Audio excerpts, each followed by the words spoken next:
السلام عليكم ورحمة الله وبركاته. أهلا بكم. حلقتنا اليوم عن باب التوبة والاستغفار. رمضان هو رحلة العودة إلى الله وتصحيح ما أفسدته السنين. قال الله تعالى: نبئ عبادي أني أنا الغفور الرحيم.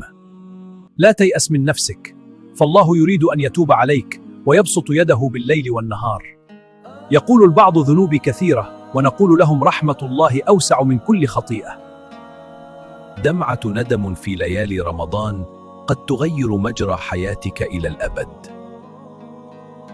التوبة ليست لحظة واحدة، بل هي طريق يبدأ من الآن. اجعل لسانك رطبا بالاستغفار، وألح على الله أن يقبلك في هذا الشهر. إلى اللقاء في الحلقة القادمة بإذن الله. رمضان كريم من فروتي، لا تنسوا الاشتراك ونراكم في فيديو جديد.